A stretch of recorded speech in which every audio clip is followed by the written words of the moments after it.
Welcome to the Pot of Inquiry. Thanks for joining us. Today's guest is Dr. Robin Rose, and she has a very fascinating story of her own battle of kidney disease and actually had a nephrectomy herself. She talks about the implementation of bioregulatory peptides in the treatment of chronic kidney disease and the interrelationship that kidney function has with virtually all other systems in the human physiology. I think you'll like this episode very much, even if you're not that interested specifically in nephrology or kidney disease, because it does have a big role to play in overall health. And understanding this is going to increase your health and likely your patient's health. So please join me in this fascinating conversation with Dr. Robin Rose.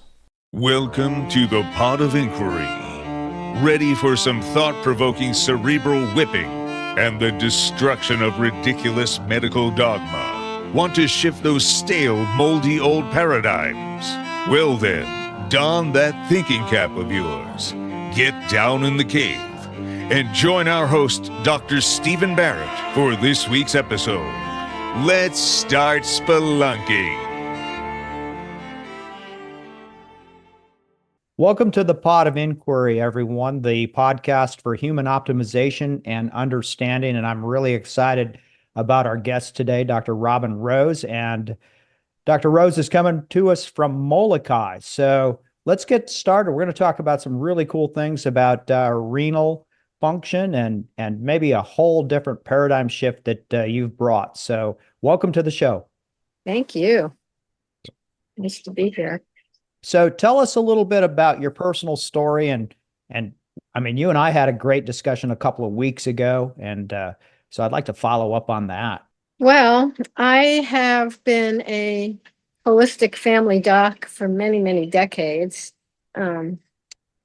with, I think, kind of a vanguard approach to what primary care is about in terms of really being a healing practice as opposed to a pat and blow, here's your prescription, see you later kind of approach. And included all of the lifestyle, longevity kinds of things that we're talking about now from way back. And towards the end of my, I thought, career, I ended up getting what I think is norovirus, big, bad diarrhea and vomiting kind of nasty virus, and basically never really recovered. And the long and short of it is I had been through an enormous amount of stresses, which I could count up all the points on that. It was noticeable. My medical practice had gotten embezzled. My partner of many years assaulted me. My parents died. I got rid of my business. It's like blah, blah, blah, blah, blah. Health risk. And had recalibrated, got back to an incredible place, had come to Hawaii to get away from winter in Oregon. And when I went back to PAC to come back to live here, I started spiking crazy high blood pressures, 210 over 110. So went to see a nice integrative doctor who really missed the boat. And I essentially had to use the New Jersey girl terminology that I won't use here, and got a CAT scan and found out I had a kidney tumor, which was alarming. I used to say, health food Hannah doesn't get cancer, but this one did. And so I felt clarity about having a nephrectomy with all of the guarantees. No problem, you can live with one kidney. And so I had clarity, though. I want this out. And so 3 weeks post-operatively came to this beautiful place that we live. And 3 months later went back to mainland to get a follow-up and found out I had a GFR of 30. That was like, oh my God, but they said it was okay. And basically, the take-home message was neither I or any of the really smart, wonderful, inspiring people that I'd known and worked with for many, many, many years knew what to do. It was shallow. It was useless. I sat here, I cried, I figured stuff out, didn't know what to do. I found a naturopath who just worked with kidney disease. It was at one of those moments, I literally was praying for help. I need somebody who knows more than me. I don't know what to do. I was dropping things. My brain wasn't working. I really didn't feel well. Although I was going around with a machete hacking down the jungle on our new property. But basically, I had to figure it all out and slowly began to peel away the layers of what wasn't right. And, most of us know, okay, you get, a BUN, creatinine, a Right. GFR, the regular labs. Yes, you have kidney disease. No, you don't. We cut off GFR at 60, which is a made up number, but that's 50% function. And so I started going like, what are you waiting for? My Jersey girl came out, it's like, what's Right. up with this? Why are we waiting until 50% loss and then basically escorting people to dialysis or transplant with not a whole lot of encouragement? And the terminology kidney failure kept coming up. Oh, you have kidney failure? And I was like, well, I slowly started researching diet and lifestyle. All of it matters. Exercise, sleep, stress, toxins are enormous. I spent an enormous amount of money repairing everything in my mouth. Dental health matters. And so gradually, I started raising my GFR. I got up to 51 and went to see a kidney specialist in Honolulu who basically, first of all, used the scare attack, you're going to hurt yourself. She looked at my list of supplements, which I had done enormous amount of research. I don't just take stuff. Nobody should. And, with kidney, you really need to know what you're doing. And she basically chided me. I have not read about these things, so you must not take them. You will hurt yourself. And I'm like, well, did you notice I went from 30 to 51? That doesn't matter. You're going to hurt yourself. Yeah. So that was a bit of a major left turn for me. I sort of went hiking off on my own at that point. And the long and short of it is the last few times I've done labs, my GFR with one kidney, mind you, was 68. The difference is enormous. It's Right. crazy how we think, oh, well, the kidney filters. All right, yeah, we know that. But there's so many downstream effects from this failure to effectively, successfully filter. And that's really the goal of what I now call Renology, Right. which is the art and clinical science of kidney success. And the sooner we start, the better. What I came up with was stage 2 is not normal. Stage 2 is really where it all begins. Stage 1, I actually, yeah, you want to know. GFR over 90 seems like an acceptable place to be, unless somebody's really ill, and then different story. But in stage 2, what we start seeing is endothelial damage. The Okay. kidney's a blob of blood vessels. And so when the blood vessels start declining, everything goes wrong. And that goes on systemically, not just in kidney. There's mitochondrial damage. The kidney tubules are what goes down first. And that's something that I never learned. I mean, we don't have a lab that we do for kidney tubules. And so it's like, well, how do I even know? Right. Mitochondrial function is an important way to know. And there's a lot that's intuitive. Our education has to matter, Right. and so when you know these things, you know to look for it. When you don't know about it, you don't even see it. And so dysbiosis is happening enormously. And uremic toxins are things that other people can tolerate nicely, but it may be that we don't with kidney disease, that things like phosphorus, which you need to survive, becomes a toxin with diminished filtration. And so there's really beautiful, easy strategies. The sooner, the better. Right. The earlier that we begin noticing, the easier it is to reverse bad habits. When people are Right. really sick, it's hard for them to change their habits. And there's also the issue of toxins, which isn't really appreciated in medicine in a way that I think it needs to be. I'm personally grateful about having somebody in our FDA who's aware of looking for toxins in our food. Right. They're all over the place. They're in the air, they're in the soil, they're in our water.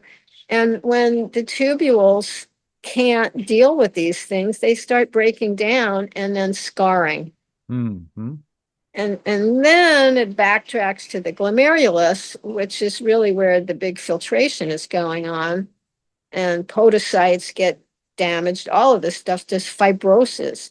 So you think, okay, it all starts with inflammation, oxidative damage, mitochondrial dysfunction, endothelial dysfunction, dysbiosis. And then there's an array of quirky things with parathyroid. Some nutrients just can't get transported into the cells.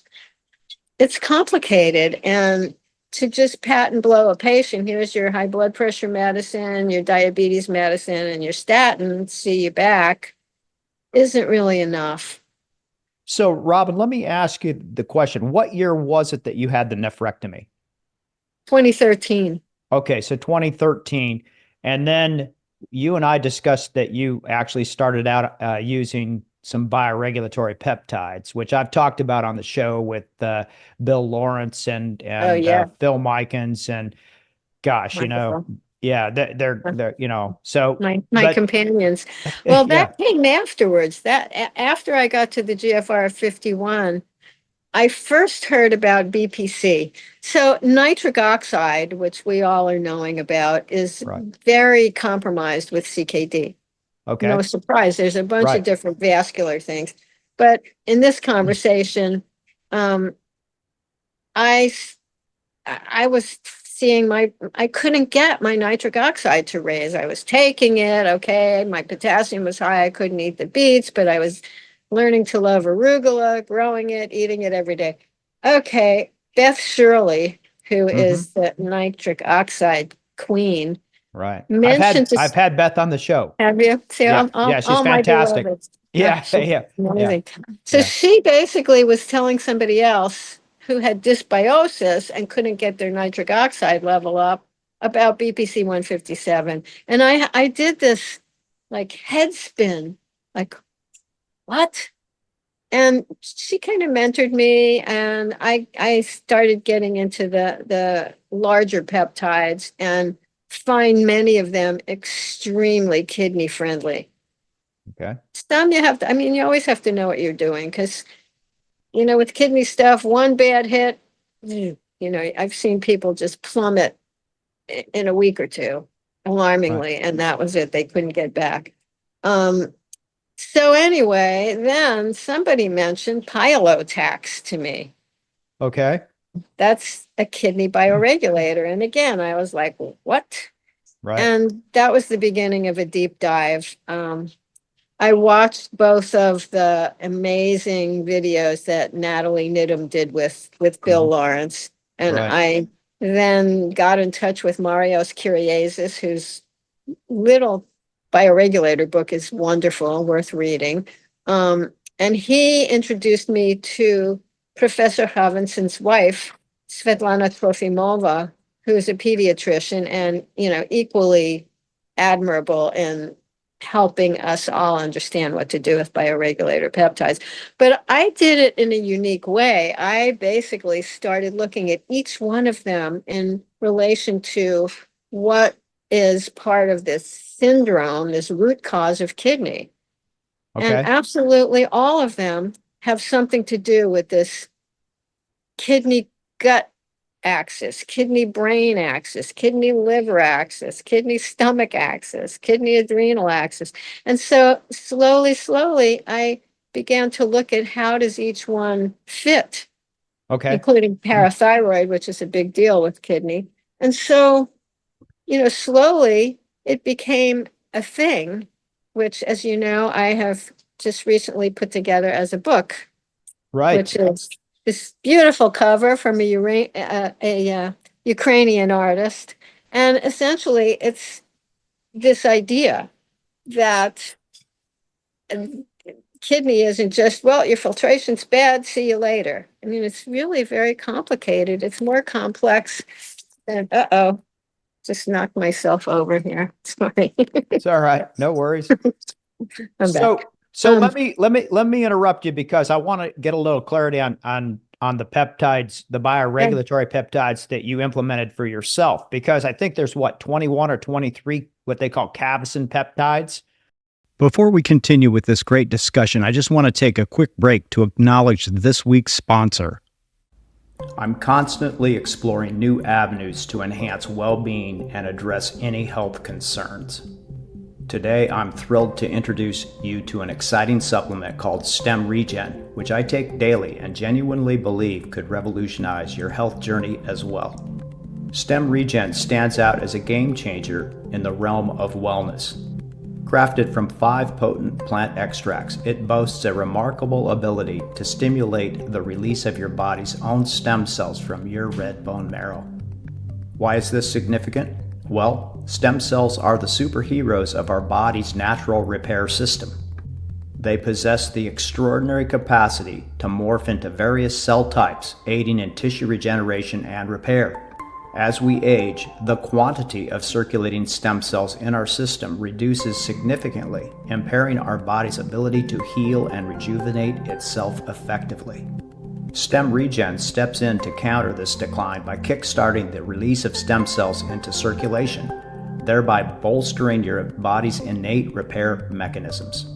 Once unleashed into your bloodstream, these mobilized stem cells actively seek out areas of damage or injury, initiating the healing process.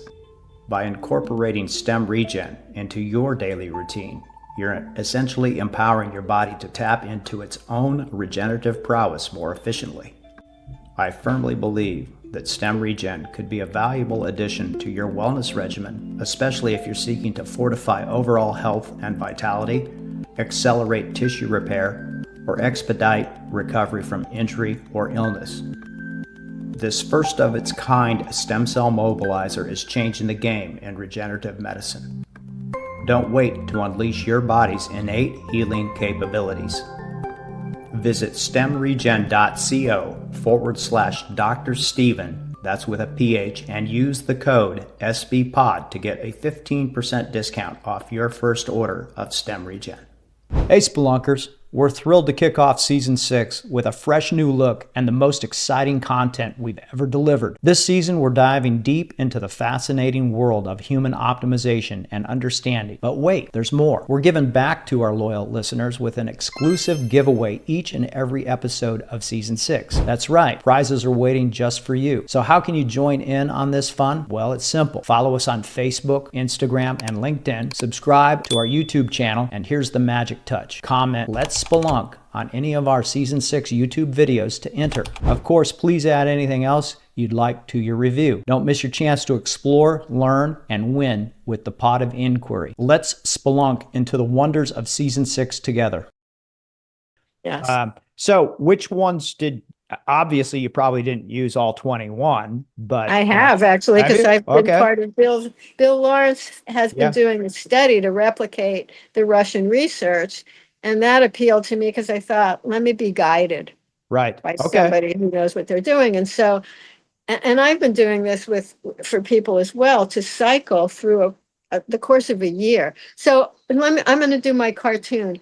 Bioregulator peptides are little teeny pieces of what is a huge, big protein. And you get this little tiny thing. It can get into the cell without needing a receptor. It can get into the nucleus, and then it lodges in DNA, and it repairs epigenetic damage. Okay. Each uniquely. The Russians have done a lot of research. They can tell you which genes each one works on. And what that does is it basically uncovers proteins that have stopped being produced that we need to live and thrive. And suddenly they're back. And so that's the longevity benefit. And to me, longevity includes treating pathology. Right. You know, kidney disease shortens your life. So the Right. longevity aspect of it is fix kidney pathways that are broken. So when you started that, your GFR was back to 61, or how did your GFR respond to what when you, I know you went through Bill Lawrence's study. Yeah. So can you give us a Well, framework on at that? first it was, like I said, I think when I started, it was in the 50s. And I remember the day when the first lab I got, it was 60, which, okay, now they think it's normal. I don't, but Right. it was delightful. And the difference is quantum. Well, Um, let me ask you a question then. Maybe I'm misunderstanding, but it seems when you're saying that you go see a nephrologist, they pretty much tell you your GFR is bad, you've got this stage of kidney disease, and what are they going to do for it? Are they doing anything for it other than just monitoring it? you know, we're treating the hypertension that's associated. Right, It's a little bit of a vicious cycle. You get right, kidney disease, blood pressure. Blood pressure causes it, diabetes, right, hyperlipidemia. That gets done. Autoimmune disease can also be a portal into kidney. That gets dealt with. Minimally, I think, in terms of real nutrition. There are renal dietitians. I've talked to many, many, many, interviewed them, worked with some. Mostly the conventional renal dietitians are telling people, well, it's okay to drink 7-Up, just don't drink Pepsi. what? That's unacceptable. This canned food, but not that canned food, and there Right, are there's an evolving cadre of renal dietitians that are functional medicine, and they are taking things way further. And it's critical because mostly the nephrologists aren't really encouraging the depth to which the functional medicine people are taking kidney care, the mitochondrial stuff, heavy metals. right, Oat tests tell you things like right, oxalates. right. There's so much more to it, and God bless them. I mean, they are dealing with the sickest people. Hmm. It's not patients I really want to take care of as a primary care doctor. And so when they look at me, even with a GFR of 50, I look like success to them because they're taking care of really sick people who either need to live on a machine or need to have a replacement kidney. And so, that's not my way. So Um, let me ask you this so that I can kind of get a grasp of it. mhm. Yeah, I get that they try to do something to ameliorate autoimmune if that's a big component of a patient's problem, and the hypertension goes, that's a pretty empirical thing as well. But other than that, what do they do? Agreed. In my experience, I think I saw 5 different nephrologists, and my experience wasn't that positive. I got humiliated. I got um, fluffed off. Don't worry. Don't worry. A lot of people live with a GFR of 30. Wow. But I feel like the stuff that comes out of my dog's rear end, I need help. Right. And so I'm frustrated. I do know a few functional nephrologists, and that's fabulous. I I work with them, and I decided that if primary care were to grab these people before they decline, we don't need all this nephrology care. They can relax, they can feel better about it, and take more time with their patients. They're overworked. I mean, it's crazy. And so, ultimately, primary care means a patient comes in and says, I'm fatigued. Right. Yeah, I think my ankles are swelling a little, whatever. It's vague. That could be 100 different things. So the awareness of kidney and the awareness that there are things that we can start doing. I mean, when you look at a patient, like say with a GFR in the 70s, they don't feel that bad, but when you really pick it apart, there's symptoms. They say there's Right. no symptoms, but there really are. And then you start going, okay, well, how are you sleeping? Oh, I don't sleep good. Right. Okay, well, in my book, I talk about sleep a lot. Sleep is one of the non-negotiables with kidney disease. Okay, well, are you exercising at all? Well, I go to the gym twice a month. Again, non-negotiable. There's a lot in the conversation, and what toxins are in your bathroom, in your garage? What are you doing at work that might be exacerbating your illness? What's in your kitchen? What's in your pantry? It takes time, little steps at a time to make these changes. And it's so much easier when people aren't severely sick. I mean, sometimes when people are severely sick, they dramatically make changes. Oh my God, I need to do everything. But it's not often sustainable. Right. Right. So just to summarize what I'm coming to understand with your journey, and maybe the journey that we should think for all folks that have some renal impairment, would be number one, the cornerstones of health. You mentioned exercise, sleep obviously is critical for all human function. Absolutely. And obviously the right nutrition, and Absolutely. and then Stress reduction, toxin reduction. well, I was going to get into toxins as well. And you mentioned the OAT test, which is the organic acids test, and it can tell you a lot of information. Yes. And it's also a metric that, from a toxin standpoint, it's like, okay, it helps you identify what you have in your system. But then it can also use that as a benchmark when you go down and you've done, some type of detoxing therapy. So it can give you an idea. And then Yes. you should be able to correlate that with maybe either, a static, a status quo, or maybe even an increase in the GFR. So, Absolutely. yeah. Yeah. I mean, and I see that a lot, with people who have been willing. And I start the conversation by talking about self-love. Okay. When we have a baby, we love them. We do what they need. Right. But I see people, they're not doing it for themselves, they're like abusing themselves because they think, oh, I have to do this work. I have to.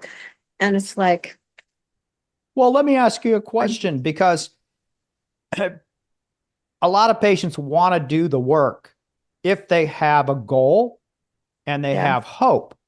But right. if they go to someone that says, well, your GFR is bad, we're going to maybe, get your blood pressure down a little bit, but there's not much else we can do. Well, that's not a big impetus for a human being to really No, dive in and do what you did.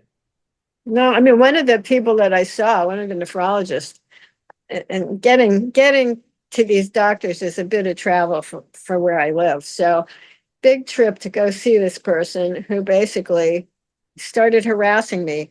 When will you be ready for dialysis? I'm like, my goal is to avoid it. In fact, I'm not interested in dialysis. Right. And and and he actually did this. Will you be ready when you're 95? I'm like, no. How about when you're 85? How about when you're 75? Well, I'm there. How about we talk about protein? And he said, they don't even know what amino acids are. I don't talk about that. And I said, well, I could give you a lecture about amino acids. Well, I just don't do that. Hmm. And I went home and cried.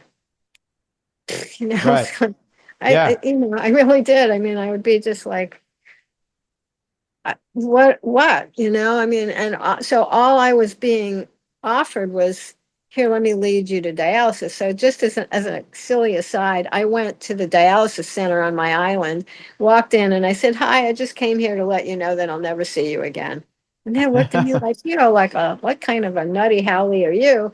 And I said, here's why. And they said, oh, we never want to see you.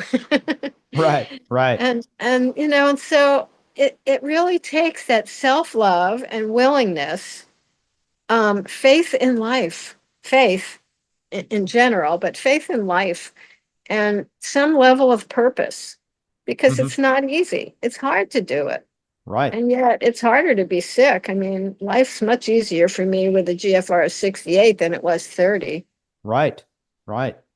Well, again, it goes back to what I'm saying is that if you have a practitioner who is just arbitrarily dismissive and they're so entrenched in their little paradigm that they can't pull Yeah. their head out of that trench, they're not a very good doc. I mean, in my opinion, they're not really helping people because they're stuck in their arrogance or they're stuck in their paradigm, and it's just like, they just dismiss you. I mean, that violates the entire art of medicine, Exactly. you know? Exactly. And that's why I had to come up with like a different concept for my own sanity. Right. I'm not somebody who likes failure. I like success. And so why not succeed with this? And, success is a big term. I mean, somebody who's already on dialysis can achieve success. There are people who come off dialysis, in fact, not that commonly, but it is Right. possible. I mean, we all need that limbic system word. Success. As soon as I tell people, well, I like to talk about kidney success, they light up. Right. And Right. so the bioregulator peptides came along with a real solid platform for achieving this level of success, that we actually can look at the array of things that can go wrong. I mean, we see so many things, on lab. I order a whole bunch more than just, your day-to-day chemistry panel to find out how people are doing. Nutrival, wonderful array of things.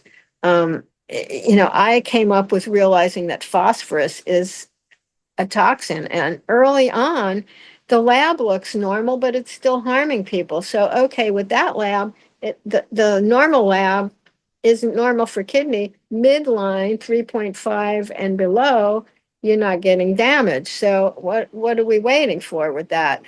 And you don't even know because, lab's normal, no problem, next.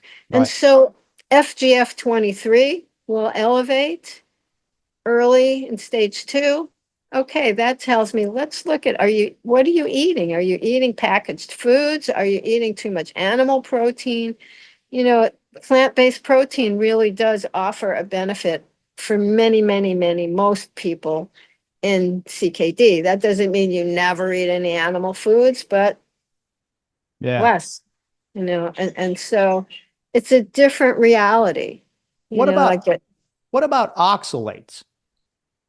Oxalates is a very real thing. Right. I've actually been dealing with it because my husband came up with different issues and needed to cut back oxalates, and I was humbled helping him do it. How many foods that you wouldn't even think of, basil and ginger, are pretty high. Wow.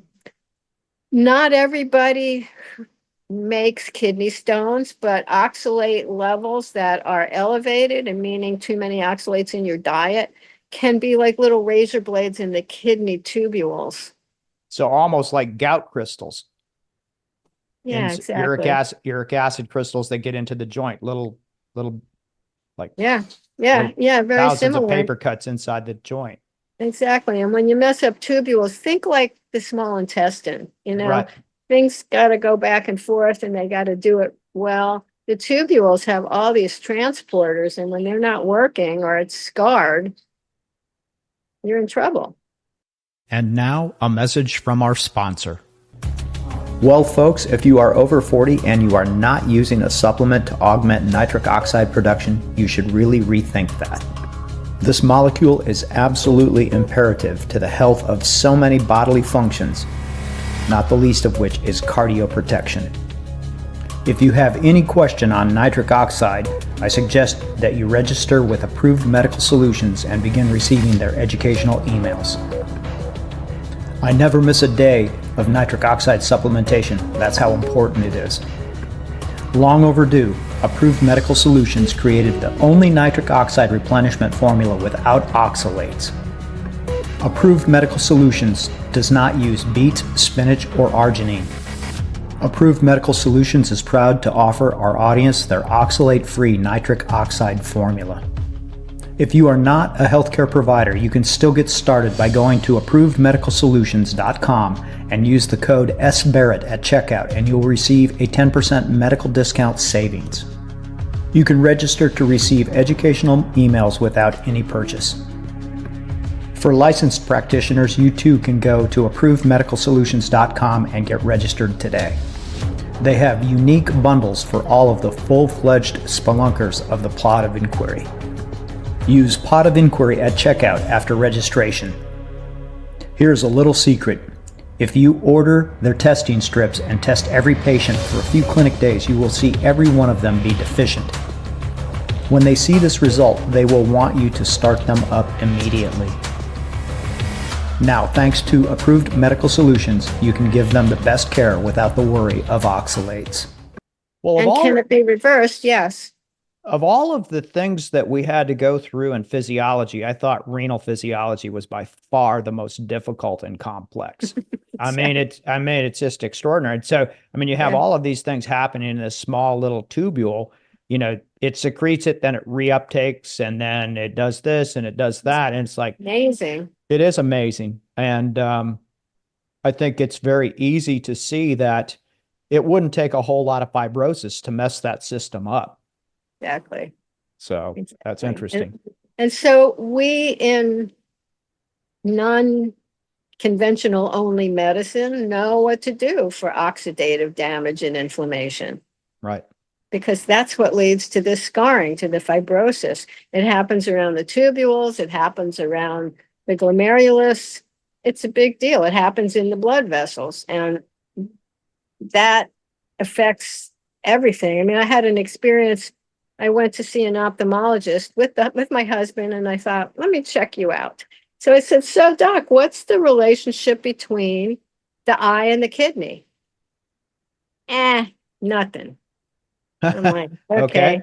Right. Next. So then Yeah. I saw the optometrist who's here on our island. And I said, so doc, what's the connection between the eye and the kidney? And she said, oh, they're both vascular organs. The things that affect one affect the other. There you So go. thanks. She's Yeah. my eye doctor. The lack of understanding. I actually even had a cardiologist humiliate me. Literally humiliate me. Repeat after me. I don't have kidney disease. Why? Because I didn't have protein in my urine. Not everybody with kidney disease spills protein. I sent him some articles. He called me and apologized. However, the fact that that even happened means we're really uneducated about all this. We don't Right. know what to do as a medical system to reverse early changes. And it's really a gorgeous thing. It's like, and it takes a lot of time to get the history. How are your eyes? How are your hearing? How is your hearing? What's your hair doing? Because hair loss can be part of it. What's your oral health like? What's your Right. thyroid doing? What's your thymus doing? What's your parathyroid doing? How is the lungs, the heart, the blood vessels? And in that very thorough history, you find out there's tools. Right. Not, again, the bioregulators are not standalone. And I have heard Professor Hobinson say they're not effective unless you clean up the lifestyle. Mm-hmm. So it's Right. not like, okay, I'm taking a pill, then I'm going to just eat junk and tox myself out. They're Right. not magic pills like that. So they really are a cherry on top of a commitment. Right.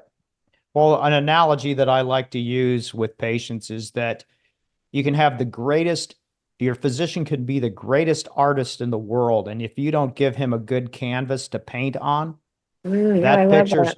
the picture's not going to come out like you would like to have it come out. Now, Perfect. you talk about education. So that leads into my questions about your book. And so tell everybody again, show the audience the cover of the book. And I think it's kind of cool that you came up with a new name, right? Renology, right? Because everybody Indeed. uses nephrology, but tell the folks why you came up with that terminology, which I think is great. And Well, it is the art and clinical science of kidney success. there you go. Right away. Let's change the paradigm. We want to succeed. And the other one is turning vicious cycles into precious cycles. I realized that I needed some concept for primary care kidney. And that doesn't just mean family practice. That's a cardiologist, a endocrinologist, because we're not doing only nephrology. Right. So all of us really need to have some concept and begin the process early. And so that's what started it. And, you know, this is the book I needed. I couldn't find this information. And so the book is basically three major sections. The first one, I go through topics of kidney success, a little bit of teaching about prevention and diet and blah, blah, blah, and then get into the toxins and the heavy metals. It's a worthy read. I think reading through that section, it's written more for clinicians, but I have plenty of lay people who are reading it and thanking me and saying this gives me ways to climb up this ladder, small steps. And then the second section, I went through all of the Russian research to verify what are these things. There's different classes of them. I think as a clinician, it's important to know all that. Right. You know, what's the difference between a cytamin, cytamax, cytogen? Okay. They're different. They're different structures that, you know, you dose differently. And so the second section goes through that. The third section is my very favorite, is the materia medica, looking at all of the different bioregulators that have been figured out. Some of them more for historical purpose. They're not being used as much as the newer ones. But I did it by section so that it starts out with like the kidney brain axis. We know that dementia is more common in CKD. We know that strokes are more common. And so having that thought in the mind, like how is the kidney connected to these different organs? And each section is introduced with information to teach us about those axes. You know, the kidney gut axis, the kidney brain axis, the kidney heart axis. And then each monograph in that section goes through each particular bioregulator with its mechanism of action, its uses, research, dosing, lots of references. I mean, this thing is heavily, heavily referenced because I felt like, you know, I did the research. You can look through references and look it up yourself. Right. More power to all of us learning and sharing together. And then I have an appendix because I kept thinking of other things. I could have kept going on. I could spend another decade writing the book, but it was like, all right, get this out. People need to know it. There's a fad of bioregulators right now and a fad of peptides, which is fabulous. But I think clinicians need to be more educated than a fad. Right. You know, biohacking is wonderful. And yet, as a physician, I need to be more than a biohacker. And so that's this book's purpose, is to raise the bar for all of us with both of these ideas that you can reverse, that you can regenerate. And kidney, I call it the kidney demic. The incidence is insane. And the statistics we have are only for GFR 60 and below. So if you start including the 60 to 80, you know, 60 to 90, right, it probably doubles that.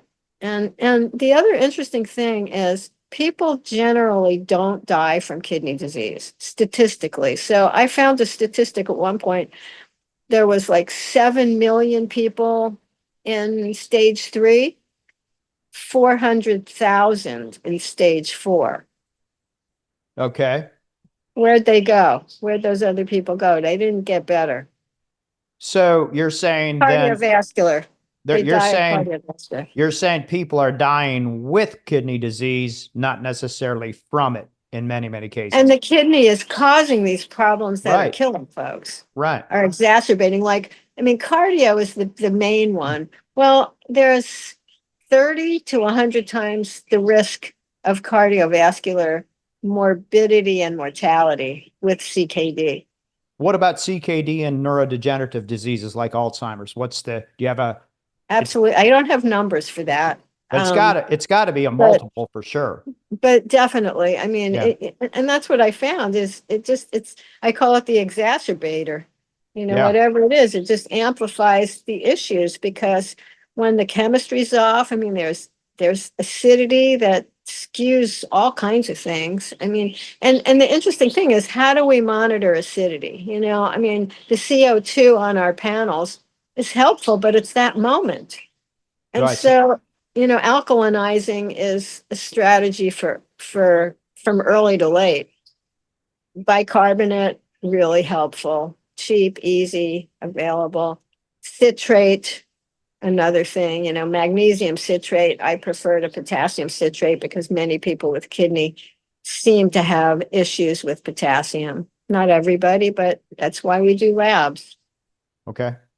Now, from what we discussed a couple of weeks ago and what you told me today, it seems that your book has a lot more applicability than just the renal aspect. So there Yeah. might be people out there that'll say, well, I'm not that interested in kidney. I get it. It's really important, but they are interested in peptides. And you have Yeah. maybe one of the most formidable sections on peptides because I mean, I have Cavison's books and I've got a couple of other books on bioregulatory peptides, but truthfully, the literature, or at least those texts, are they're kind of scant.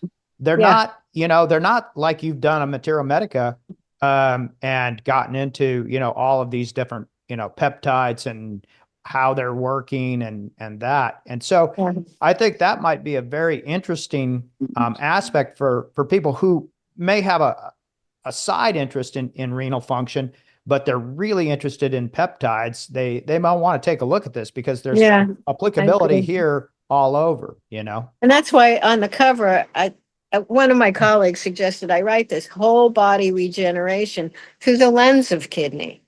Oh, that's very cool. Right. And so what you're saying is actually that, and thank you, Yeah. because that's true. I mean, I just seem to have been assigned by the universe to talk about kidney because nobody's really doing it enough. And so, everybody has kidneys. And so, this just gives some support for keep yours healthy. And then whatever else is going on, we have ways to attend to it. Right.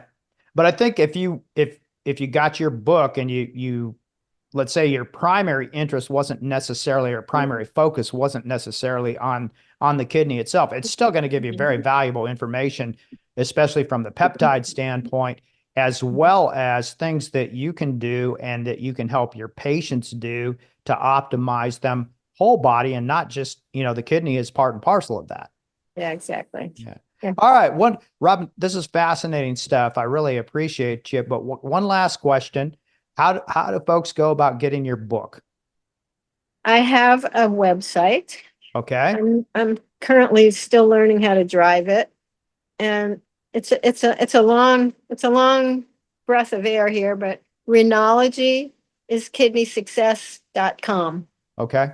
I'll And put that that's in the show notes for people. So if yeah, they don't thanks. get that, but say it again one more time. Renology is kidney success, all one word, no Okay. no punctuation.com. Okay. And there's other stuff. This video will go on it. I'm doing blogs, so I'm talking about things. I mean, I recently did one on coffee, one on saffron, and one on cardamom. Oh, very And it's cool. interesting to other people as well. But I'm still hanging out in the kidney zone. But the website hopefully will evolve over time as I learn how to download stuff to it, and that is the only place to find the book at this point. Well, I give you credit for taking the time and having the passion to do a project like that. And I want to thank you for coming on the show. It was, I think a great illustration of, if you're not thinking about kidney, maybe you really should, because it plays a huge role in everything. So, Dr. Robin Rose, thank you so much. Oh, thanks. Fun to talk to you. All right. As you know, I'm passionate about learning new ways to address health concerns. Moreover, before I recommend any treatment or supplement, I always try it on myself. Today, I want to share my experience with Troche, I have investigated other phytocannabinoid formulas and found that, in general, they were not consistent or reliable in their results. What impressed me about the troche delivery technology is that each rapid-release tab is engineered to provide fast-acting, long-lasting, reliable delivery of phytocannabinoids to support your health and well-being. Many physicians understand the importance of using phytocannabinoids for physical discomfort, sleep issues, and mood. But if the formula is not reliable, most patients will give up, never experiencing the real benefits. I put this to the test on myself and actually tracked my progress. This graph shows my results for reducing stress. Troche is so serious about how well their product works, they partnered with People Science to provide the Troche Tracker health assessment application that lets you monitor your progress and works with you to accomplish your wellness goals. If you are a patient, click the link below and the patient button to register for Troche Tracker. Assess your baseline health metrics and receive a free Troche sample in addition to getting preferred patient pricing on all products. If you are a clinician interested in adding Troche to your practice, click the link below and then the clinician button to register for a wholesale affiliate account or go to the link above. I hope you all enjoyed today's show and got some truly empowering knowledge out of it. You can always follow up on anything we talked about in the show notes found at our website, podofinquiry.com. If you think you might have tickled just a few neurons inside that cerebral cortex, please spread the word to your friends and colleagues and tell them that they need to get spelunking. Also, if you can take a minute to leave a review on your podcast provider of choice, and especially Apple Podcasts, that would greatly help the show and be so appreciated, provided it's positive. And if not, then just keep your pie hole shut and stay down in that cave. Let's keep spelunking. This podcast is designed for informational purposes only and does not constitute any medical or surgical consulting advice or imply a development of any physician-patient relationship. The opinions of guests who are featured on the show are not necessarily the opinions of Dr. Barrett or the production team. This podcast is owned solely by Barrett Medical and Surgical Media, LLC. While the show is highly oriented for physicians and healthcare providers, anyone interested in the improvement of human performance and understanding will find this a welcome goblet to sip from, or guzzle.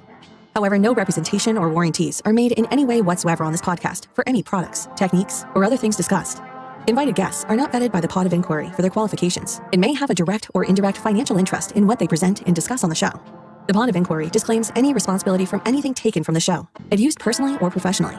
It is a responsibility of the listener to perform their own due diligence prior to the implementation of any ideas, products, techniques, or anything talked about on the show.